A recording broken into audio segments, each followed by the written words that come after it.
সংগ্রামী বন্ধুরা, আমার সোশ্যাল মিডিয়ায় গতকালকে থেকে দেখছি বর্তমান প্রধানমন্ত্রী, রাজনৈতিক উপদেষ্টা, প্রতিমন্ত্রী প্রটোকলে মিস্টার জাহিদুর রহমান উনি দিল্লিতে পৌঁছাবেন, কিন্তু দিল্লির ইমিগ্রেশন ওনাকে আটকে রেখেছে এবং উনি বিব্রতকর পরিস্থিতিতে পড়ে শেষ পর্যন্ত দেশে ফিরে আসার মনে হয় এতক্ষণে উনি দেশে ফিরেছেন।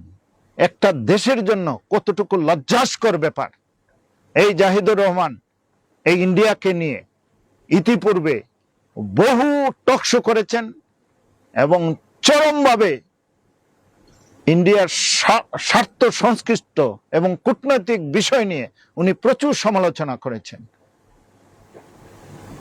আমি বর্তমান সরকারের পলিসি সম্পর্কে আমি অবগত নই।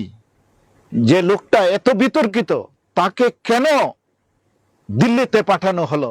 দিল্লিতে পাঠাবেন ইন্ডিয়ার সাথে যার সুসম্পর্ক আছে, দিল্লিতে পাঠাবেন এয়ারপোর্টে পৌঁছার সাথে সাথে তাকে প্রধানমন্ত্রীর দপ্তর থেকে রিসিভ করে নিয়ে যাবে। এই সমস্ত লোককে দিল্লিতে পাঠাবেন।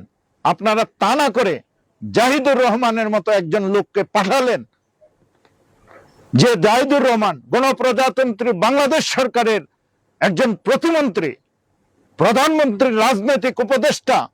তাকে যদি দিল্লি ইমিগ্রেশন দিল্লিতে ঢুকার অনুমতি না দেয়, এই লজ্জা 20 কোটি জনগণের, এই লজ্জা সরকারের, এই লজ্জা আমরা মেনে নিতে পারি না।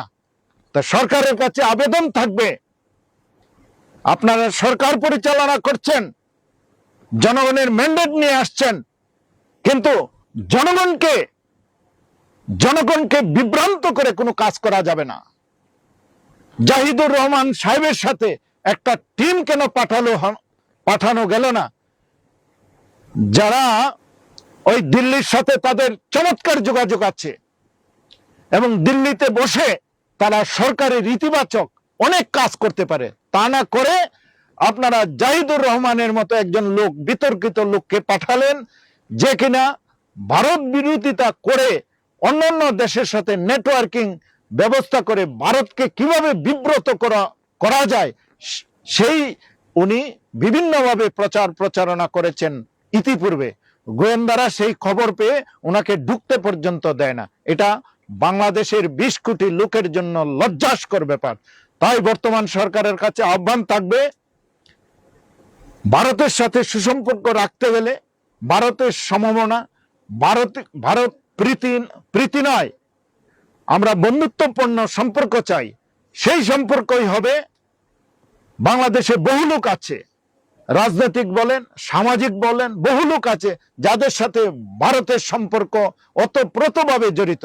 সেই সমস্ত লোককে মন্ত্রী প্রটোকলে পাঠান, দিল্লি খুশি হবে। সেই সমস্ত আমি আহ্বান করব, রাজনৈতিক দূত হিসাবে, প্রধানমন্ত্রীর দূত হিসাবে আপনারা খুঁজে বের করুন ভারতের সাথে কার ভালো সম্পর্ক আছে, দিল্লির সাথে কার ভালো সম্পর্ক আছে, তাকে প্রধানমন্ত্রী বিশেষ দূত হিসাবে নিয়োগ দেন এবং তাকে পাঠান। দেখেন আপনাদের সকল সমস্যা সমাধান হয়ে যাবে। সেই প্রত্যাশা ব্যক্ত রেখে আজকের এই বক্তব্য এইখানেই শেষ করছি। ভালো থাকুন, সুস্থ থাকুন, এই প্রত্যাশা ব্যক্ত রেখে আজকের মতো বিদায় নিচ্ছি। ভালো থাকুন।